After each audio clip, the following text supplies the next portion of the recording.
beberapa hal yang bisa kita lakukan untuk memanajemen, untuk mengatasi rasa marah kita agar terkontrol, supaya tidak membagi buta, tidak menjadi sesuatu yang mengakibatkan perang dunia ketiga misalnya, adalah manajemen marah, yakni ketika teman-teman merasa emosinya naik, maka Rasulullah ingatkan untuk diam.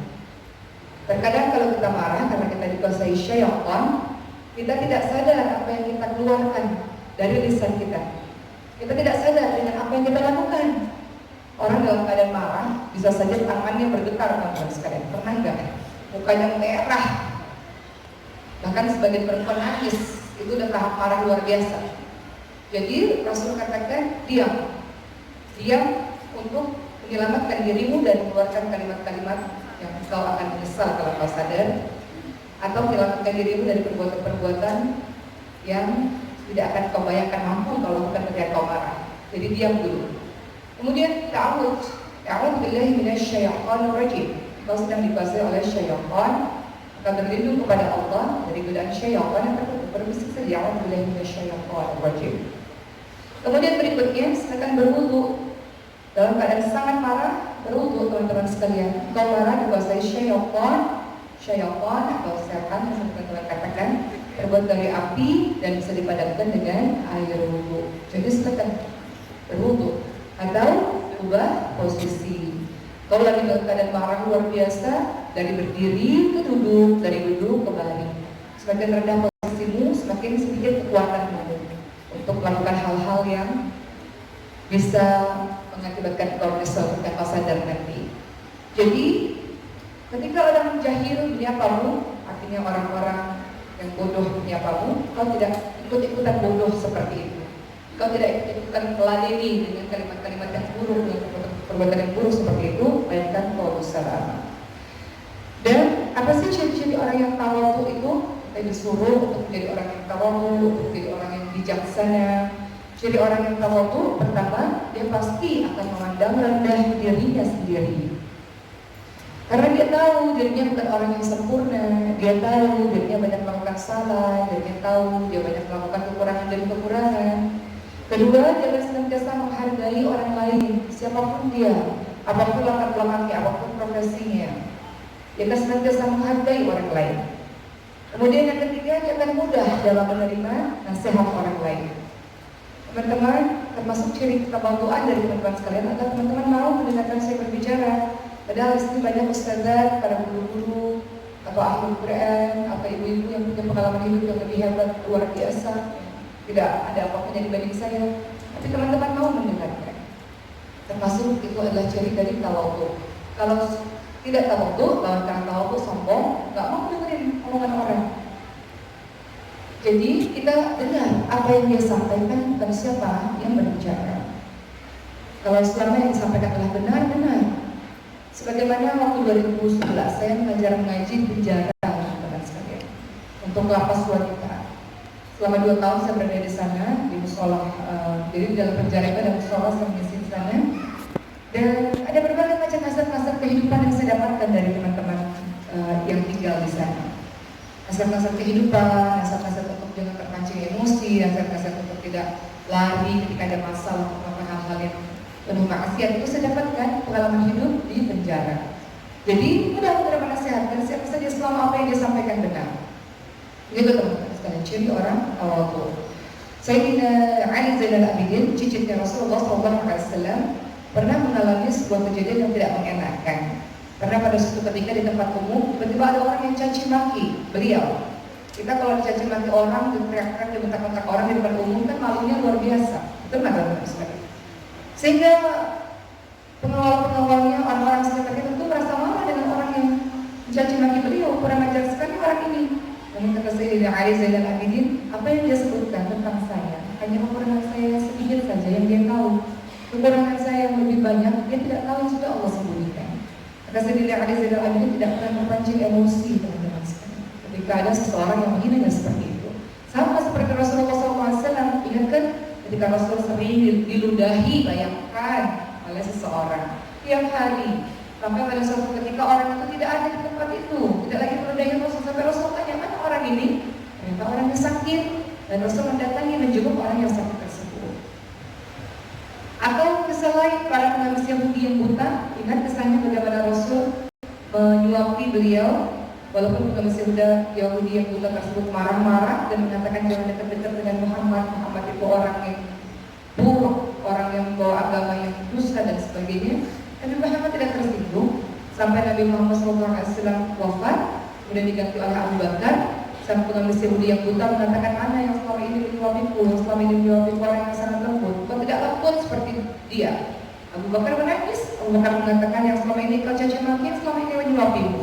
Akhirnya dengan keluar bukan Rasul, orang ini mendapatkan hidayah dan masuk agama Allah SWT. Jadi minta kekuatan kepada Allah, termasuk saya menasihati diri saya sendiri untuk memiliki karakter yang anggun, karakter yang lembut, untuk memiliki karakter yang elegan, untuk tidak terpancing emosi dengan cepat. Kata Rasulullah, orang yang kuat bukan orang yang pandai bergulat, namun orang yang kuat adalah orang yang pandai menahan emosinya, menahan marahnya.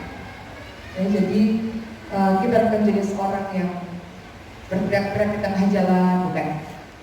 Kita bukan jadi seorang yang seluruh kubur binatang kita sebutkan ketika sangat marah, bukan. Kita bukan jadi seorang yang di sosial media sumpah serapah, merendahkan orang, mencaci maki orang, bukan. Kita adalah jadi seorang yang senantiasa mengeluarkan kalimat dengan kata-kata yang baik, atau kalau tidak bisa berkata baik yang penuh ilmu hikmah manfaat, kita akan diam. Dan diam itu menjadi keselamatan untuk kita, kawan-kawan sekalian. Jadi karakter yang pertama adalah karakter yang tawadhu dan bijaksana. Orang yang tidak bijaksana apa? Orang kosong nyaring bunyinya, banyak bicaranya, tapi sebenarnya gak ada isinya, kawan-kawan sekalian. Terlalu banyak bicara, gak ada manfaat apa yang dibicarakannya. Kata-kata yang tidak ada manfaat, kata-kata yang tidak mengakibatkan Allah ridha kepadanya, dan kita bukan orang seperti itu. Kita diam kita pun zikrullah, berzikir kepada Allah. Kita diam kita pun merujaan, mungkin mengulang-ulang kembali hafalan Al-Quran kita. Kemudian yang kedua, ciri Ibadur Rahman, ciri hamba Allah yang Maha Pengasih yang akan Allah masukkan ke dalam syurga adalah orang-orang yang senantiasa gemar melakukan qiyamul lail. Saya meminta pertolongan kepada Allah. Terkadang Allah uji dengan perkataan saya pun orang yang sedang berjuang juga untuk bisa melakukannya secara rutin. Jadi mohon doakan saya. Bukan berarti saya yang berbicara saya ahli, bukan. Saya berbicara, saya sedang menasihati diri saya sendiri, teman-teman sekalian. Yang mulai bisa dimulai dari ba'da isya sampai menjelang subuh. Yang mulai berarti menghidupkan malam. Boleh dengan kau berdoa, boleh dengan membaca buku-buku yang mendekatkan dirimu pada Allah, boleh dengan kau beristighfar, boleh dengan kau sholat, baca Quran, silahkan hidupkan malam. Artinya kalau pas sedang haid pun, menstruasi pun, bisa bangun untuk menghidupkan malam dengan membaca buku, bisa dibaca tafsir kah, terjemahan Al-Quran kah, berdoa, beristighfar kepada Allah kah. Rasulullah SAW ingatkan, Allah Subhanahu wa Ta'ala turun ke langit dunia di sepertiga malam terakhir. Siapapun yang berdoa kepada Allah, Allah akan kabulkan doanya. Siapapun yang meminta kepada Allah, Allah berikan. Siapapun yang meminta ampun kepada Allah, Allah ampuni dia. Di sepertiga malam terakhir mungkin sekitar pukul 1:30 sampai menjelang subuh. Jadi manfaatkan waktu tersebut untuk mengingat Allah. Wahai diri yang sedang menasihati diri sendiri ini pun, yang sedang menasihati diri saya. Dalam surah Al-Furqan ayat 64, Allah Subhanahu wa Ta'ala berfirman, "Walladzina yabituna li rabbihim sujjadan wa qiyamah." Dan orang-orang yang melalui malam hari dengan bersujud dan berdiri untuk Tuhan mereka. Selama saya ceramah, saya sering berjumpa dengan orang-orang yang sudah sepuh, yang umurnya 70 tahun ke atas.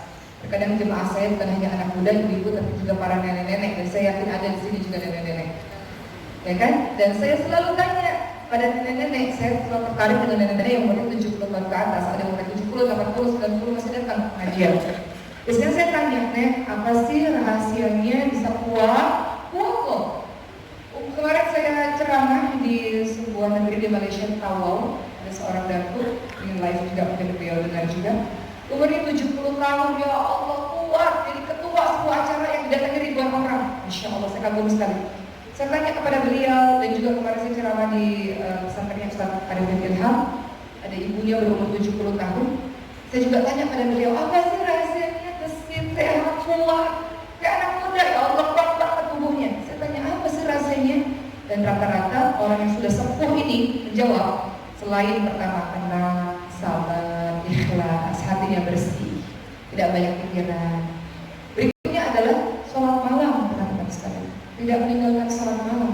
Kalau pukul 3, pukul setengah 4 untuk sholat malam dan baca Al-Quran setiap saat. Pun saya bertemu dengan ibunya seorang ulama, Buya Yahya, di Cirebon waktu itu. Saya juga tanya, apa sih rahasianya beliau ini? Orang yang sudah sepuh ini baca Quran terus-menerus, teman-teman sekalian. Semakin tua semakin soleh, luar biasa, Masya Allah. Jadi baca Quran yang Lail adalah perkara yang tidak ditinggalkan oleh orang-orang yang soleh. Dan kalau ingin tubuh kuat, tubuh sehat, wajah cerah, senantiasa beraura bersih, cerah, adalah banyak melakukan qiyamul lail. Ketika mendekatkan diri di qiyamul lail, salat malam tersebut, teman-teman sekalian, pada saat semua orang tertidur, kau sedang berdua-duaan dengan Rabbmu. Kalau saya ingat-ingat yang flashback, saya merindukan saya yang remaja, teman-teman sekalian. Kadang kita udah punya anak, saya merasa lah, saya pribadi, kisah saya pribadi. Ketika masa sendiri, banyak sekali waktunya untuk me time dan berdekatan kepada Allah Subhanahu wa Ta'ala. Kadang kalau punya anak, kita ngurusin anak itu kan. Jadi saya merasakan betul nikmatnya ketika dia mulai pada saat saya seorang diri, gak punya siapa-siapa. Pada saat itu belum nikah, gak punya anak, sendirian di ibu kota, saya berdoa kepada Allah, itu kenikmatan yang luar biasa pada saat dia mulai. Rasulullah SAW menyatakan, teman-teman sekalian, ada 7 golongan orang yang akan Allah naungi di padang mahsyar. Teman-teman tahu padang mahsyar itu apa? Setelah kita mati, masuk ke dalam kubur, entahlah azab kubur atau mi'raj kubur, kemudian kita akan dibangkitkan seluruh manusia, seluruh hamba Allah di padang mahsyar. Padang datar yang matahari sangat dekat di atas kepala kita, dan semua kita telanjang. Dan semua tidak sibuk dengan orang lain, karena sudah sibuk melakukan dengan diri sendiri. Apa yang akan Allah berikan kepada kita? Kita sibuk melihat ke atas, apa yang akan Allah berikan kepada kita? Kita berkeringat karena matahari luar biasa di dekat kita, teman-teman sekalian. Dan kita ditenggelamkan dengan keringat kita sendiri, tergantung dengan dosa kita selama kita di dunia. Kalau dosanya banyak, keringatnya menenggelamkan sampai mata kaki, atau ada yang menenggelamkan sampai lutut, atau ada yang menenggelamkan sampai mulut, ada. Jadi pada saat itu tidak ada pertolongan selain 7 golongan orang yang Allah naungi, yang Allah berikan pertolongan. Siapakah 7 golongan tersebut? Pertama, pemimpin yang adil. Kedua, anak-anak muda yang tumbuh dalam ketaatan kepada Allah. Anak-anak muda yang soleh yang luar biasa. Orang tua yang udah nenek-nenek, soleh udah biasa. Nenek-nenek udah dekat pertemuan sama Allah. Jadi kalau masih kacau, aneh. Nenek-nenek pakai rok mini menghilangkan selera makan. Dan nenek-nenek nggak taubat, aneh. Nenek-nenek taubat biasa, memang harusnya begitu. Tapi yang diapresiasi adalah anak-anak muda yang tumbuh dalam ketaatan kepada Allah. Kenapa? Dia punya kekuatan kok untuk melakukan maksiat, bisa, punya kesempatan, bisa. Nenek-nenek kan kemampuan lagi. Anak-anak muda mau buat maksiat, bisa kok. Kesempatannya banyak kok. Gejolak hawa nafsu syahwat kuat, luar biasa. Tapi dia kalahkan itu semua dengan ketaatannya kepada Allah Subhanahu wa Ta'ala. Makanya dalam Islam diapresiasi di anak-anak muda yang tumbuh dalam ketaatan. Yang buruk bisa, yang baik bisa, dia pilih jalan kebaikan. Ketiga, orang-orang yang memakmurkan masjid, orang yang suka datang ke masjid, sholat di masjid, ta'lim di masjid, baca Quran di masjid, membuat acara-acara yang mendekatkan orang-orang kepada Allah Subhanahu wa Ta'ala di masjid, makmurkan masjid. Jangan masjid mewah luar biasa, cuma isinya kosong, melompong, gak ada orang sama sekali. Kita ingin memakmurkan masjid, masjid yang selalu aktif. Jadilah remaja-remaja masjid, menjadi taklim yang senantiasa membuat acara-acara di masjid. Jadilah orang-orang yang memakmurkan masjid, bukan sekedar masjid indah, tapi tidak ada isi di dalamnya. Kemudian yang keempat adalah orang-orang yang ketika diajak berzina, dia mengatakan tidak, saya takut kepada Allah. Dia suka sama orang tersebut. Kadang kita kalau suka sama seseorang, teman-teman sekalian, itu luar biasa, ujian luar biasa.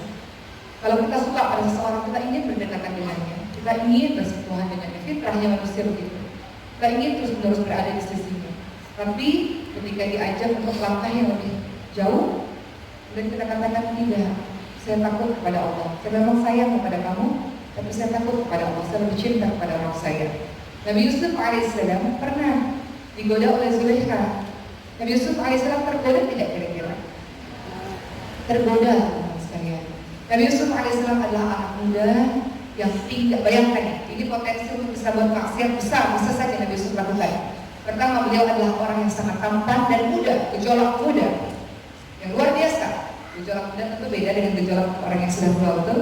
Gejolak muda, beliau tinggal di tempat yang asing, merantau asing, di tempatnya sendiri, di sebuah tempat yang orang tidak lihat sama sekali, orang tidak tahu, tidak ada orang tahu, dan di hadapannya ada orang yang cantik luar biasa. Orang yang tampan luar biasa, yang kita betul-betul suka dengan rupawannya, wajahnya. Gejolak yang luar biasa. Nabi Yusuf alaihissalam hampir saja tergoda dengan Zulaikha kalau saja tidak melihat tanda-tanda dari Tuhannya. Allah Subhanahu wa taala mengirimkan bayangan tentang orang tua Nabi Yusuf alaihissalam. Kirimkan gambarnya Nabi Yakub alaihissalam. Sehingga Nabi Yusuf alaihissalam pun merasa tidak berani dan takut kepada Allah Subhanahu wa taala. Jadi tadi yang keempat adalah ketika diajak untuk langkah yang lebih lanjut, dia katakan tidak mau, saya takut kepada Allah.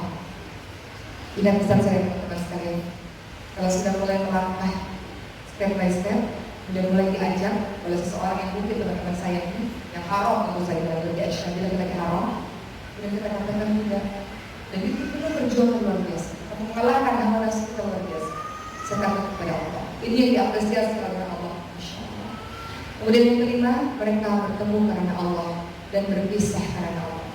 Saya tidak bisa bersama-sama denganmu, karena ketika bersama denganmu itu membuat saya jauh daripada Allah Subhanahu wa taala. Maka lebih baik kita berpisah saja. Berpisah karena Allah Subhanahu wa taala dan kembali karena Allah Subhanahu wa taala.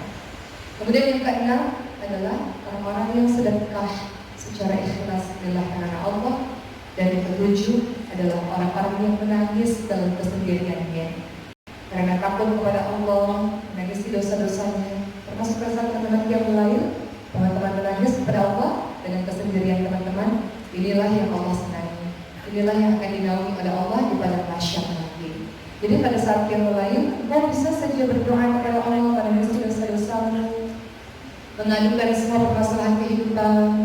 Salat kan adalah istirahat bagi orang-orang yang beriman, teman-teman sekalian. Salat adalah istirahat dari hiruk-pikuk dunia. Salat adalah istirahat dari kesedihan, dari ujian bertubi-tubi yang kita rasa tidak sanggup lagi memikulnya.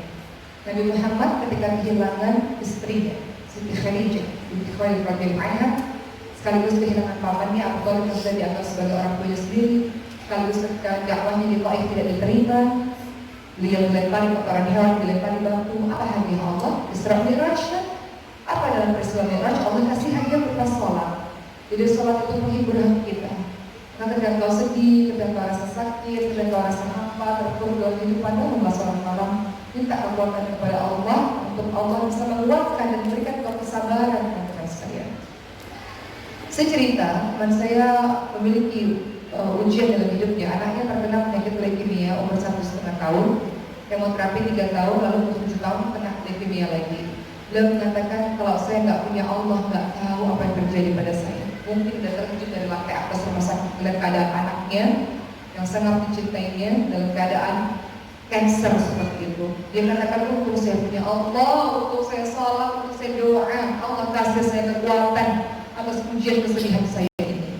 Begitulah teman-teman sekalian, kadang kita memerlukan kekuatan. Iman itu sama seperti baterai handphone. Iman itu naik dan turun, kadang dia lowbat juga sama seperti baterai handphone. Kalau baterai handphone lowbat, udah merah di handphone, kita sibuk cari power bank mana, casan mana, colokan mana kan. Kita khawatir kalau dia mati. Begitu pula dengan iman. Iman juga bisa lowbat, bisa turun, alas, cepat-cepat charge. Cara mencharge-nya dengan paksakan diri untuk yang mulai teman-teman sekalian. Sehingga engkau mendapatkan charge lagi, semangat baru lagi. Kemudian yang ketiga, orang-orang yang senantiasa disebut Allahur Rahman, hamba Allah yang Maha Pengasih, adalah mereka yang senantiasa berlindung dari azab api neraka. Dalam surah Al-Furqan ayat 65-66, kalimatnya adalah walladzina yaquluna rabbana shrif 'anna 'adzaba jahannam inna 'adzabaha kana gharawan.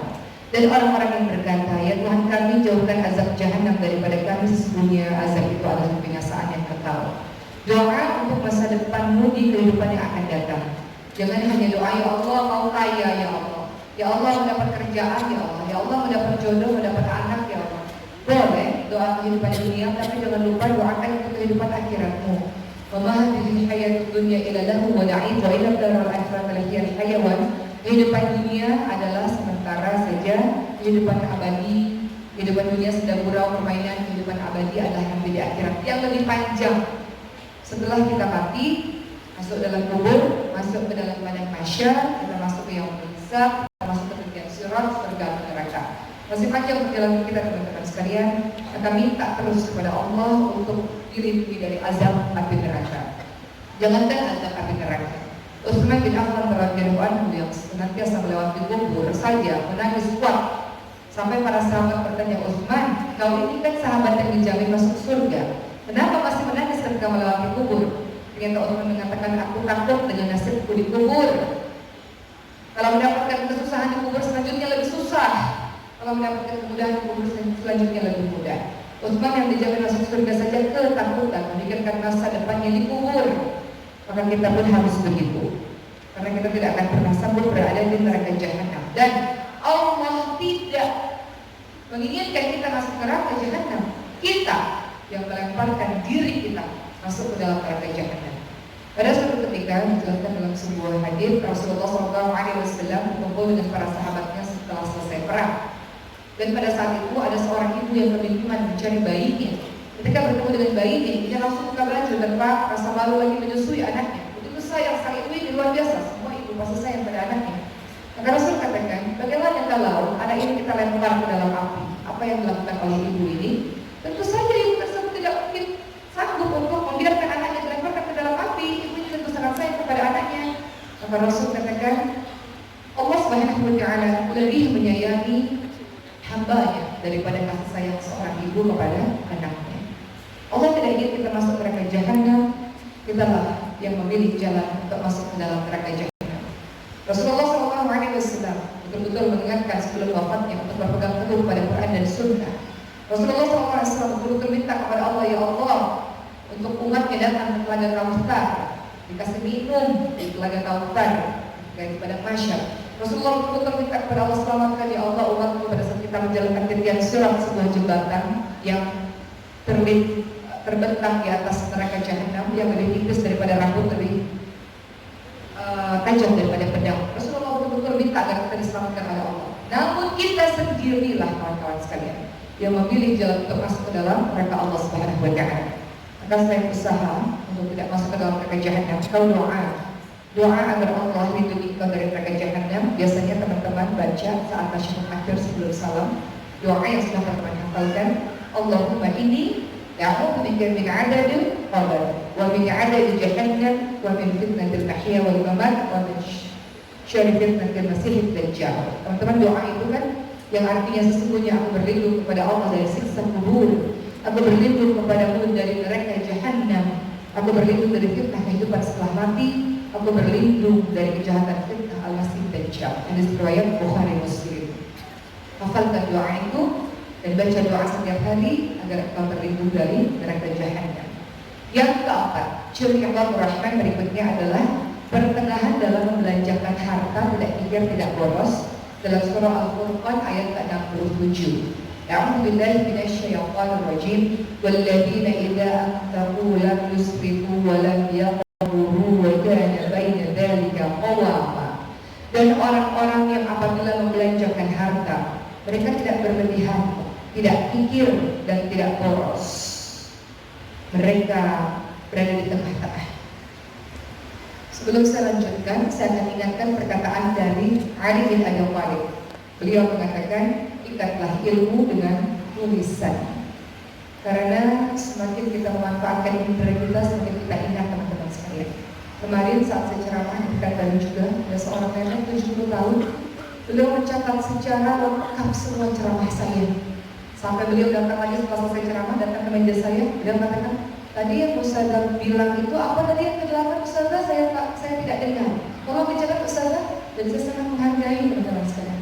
Saya katakan, kenapa ibu sampai seperti ini? Ya kan kalau kurang satu kan rasanya nggak afdol. Kalau kurang satu ilmunya nggak sempurna bagi saya. Saya ingin sempurna, saya ingin mendapatkan informasi secara sempurna pada hari ini. Dan saya sangat apresiasi bahwa beliau mencatat apa yang disampaikan sehingga bisa diulang di rumah dan disampaikan kembali kepada orang lain. Jadi kita berharap ada dicatat atau direkam sama saja supaya kita bisa ulang-ulang lagi di rumah. Yang keempat tadi teman-teman sekalian, pertengahan dalam membelanjakan harta tidak ingkar tidak boros. Apa maksudnya? Apa yang disebutkan oleh Hasan Al-Basri, beliau mengatakan nafkah yang dibelanjakan di jalan Allah tidak pernah disebut boros. Lalu apa maksud ayat ini? Pertengahan dalam berinfak maksudnya apa? Pertengahan dalam berinfak maksudnya kita jangan boros untuk diriku sendiri. Jangan buang-buang, hambur-hambur untuk diriku sendiri. Udah punya baju banyak, numpuk baju sampai lemarinya nggak muat, beli baju satu, harusnya keluarkan baju satu. Sepatu banyak nggak pernah dipakai, harusnya sedekahkan sebagian. Berliannya banyak, jadi koleksi numpuk misalnya, berikanlah harta sedekah. Kalau uangkanlah atau sedekahkanlah. Rumahnya besar ya orang nggak pernah sedekah. Jadi jangan terlalu berhambur-hambur pada dirimu sendiri teman-teman sekalian, belanjakan untuk keluargamu. Karena semua barang-barangmu itu akan dihisab. Memangnya semua koleksi di rumahmu itu tidak dihisab, akan dihisab. Allah akan tanya itu dipergunakan untuk apa.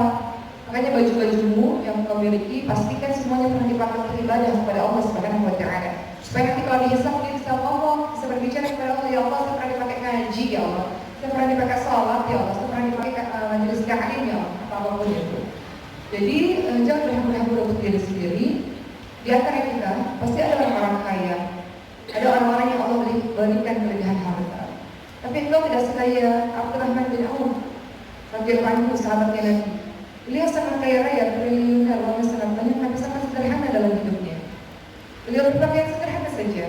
Bahkan kalau disandingkan dengan pelayan, orang tidak tahu mana majikan mana pelayan, sangat sederhana.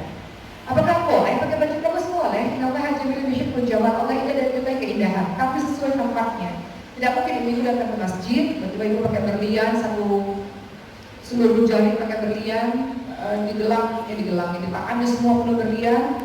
Kemudian bersolek berlebihan, pakai bulu mata palsu, bibir merah, gincu merah, eyeshadow biru misalnya. Apakah boleh? Silakan, tapi nggak pas. Teman-teman kalau kaya raya boleh pakai baju bagus, boleh pakai perhiasan mahal, boleh sesuai tempatnya. Jadi yang tempatnya di mana? Kalau tempatnya memang semua orang pakai begitu ya silakan saja, tidak menjadi sesuatu yang aneh.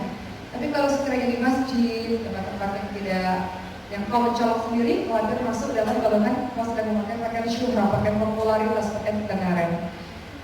Jadi kembali lagi tadi teman-teman sekalian, sederhana saja, biasa-biasa saja dalam kehidupan ini. Engkau kaya akan sebagian kau berikan di jalan Allah Subhanahu wa Ta'ala. Lihat Abu Bakar As-Siddiq radhiyallahu anhu, dan sebagian lagi seluruh hartanya diberikan di jalan Allah Subhanahu wa Ta'ala teman-teman sekalian. Terserah kita boleh pilih kita mau berapa harta kita yang sedekahkan di jalan Allah. Dalam sebuah hadis sahih ada cerita dua orang pemilik kebun. Satu pemilik kebun ini heran, kenapa hujan selalu ada di kebun milik teman saya. Hujannya turunnya di situ aja, kebun saya nggak turun, makanya kebun saya kering. Maka ketika itu sang pemilik kebun bertanya kepada temannya, kau melakukan apa sih? Kau hujan ini lari ke situ terus menghujani tanamanku tidak dengan aku? Kemudian kata si pemilik kebun ini, amalan yang aku lakukan adalah ketika aku mendapatkan hasil dari keuntungan panen ini, hasil dari penjualan atau hasil dari panen ini, maka sepertiga aku gunakan untuk keluargaku, sepertiga aku gunakan untuk modal, diputar lagi, sepertiga aku gunakan untuk sedekah di jalan Allah. Ternyata orang-orang yang sedekah, lihat Allah akan kayakan dia, Allah akan memberikan rezeki yang berlipat-lipat. Jadi jangan takut miskin teman-teman sekalian, jangan sedekah takut miskin, takut kurang. Memang sedekah terbaik adalah untuk keluarga terdekat. Kalau mereka miskin dua apa memang. Misalnya ibu miskin dua apa, betul nggak bisa makan miskin dua apa, itulah sedekah paling baik. Kau mendapatkan dua pahala, jadi pahala sedekah dan pahala silaturahim. Tapi kalau keluarga sekiranya cukup, bisa makan, sudah tempat tinggal yang enak, ya sudah bisa sedekahkan kepada anak yatim piatu di luar sana, para penghafal Quran dua apa di luar sana, teman-teman di Palestina di luar sana, bisa sedekah begitu teman-teman sekalian. Dan jangan takut miskin karena sedekah.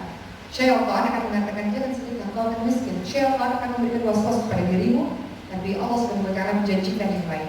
Al-Baqarah 261 adalah salah satu contoh dan sekian banyak contoh. Bagaimana Allah berjanji, "Mathalul ladzina yunfiquna amwalahum fi sabilillah kamathali habatin ambatat sab'a sanabilan fi kulli sunbulatin mi'atu habbah, wallahu yudha'ifu liman yasha'u wallahu wasi'un 'alim." Perumpamaan hamba Allah yang berinfak di jalan Allah seperti satu butir biji yang setiap biji tumbuh menjadi 7 tangkai, yang setiap tangkai ada 100 biji. Allah lipat gandakan siapapun yang Allah kehendaki. Al-Baqarah 261. Artinya itu janji Allah. Engkau sedekah teman-teman sekalian, mungkin Allah akan berikan rezeki dari arah yang tak disangka-sangka tapi yang kau perlu. Manfaat sedekah kan banyak. Selain engkau diberikan rezeki yang banyak, rezeki itu bukan hanya harta ya teman-teman sekalian. Ada engkau diberikan kesehatan, anak-anakmu sehat, suamimu baik, anak-anakmu sekolah berhasil, berkasangku, itu juga rezeki. Atau engkau akan dihindarkan dari berbagai macam bencana atau bala.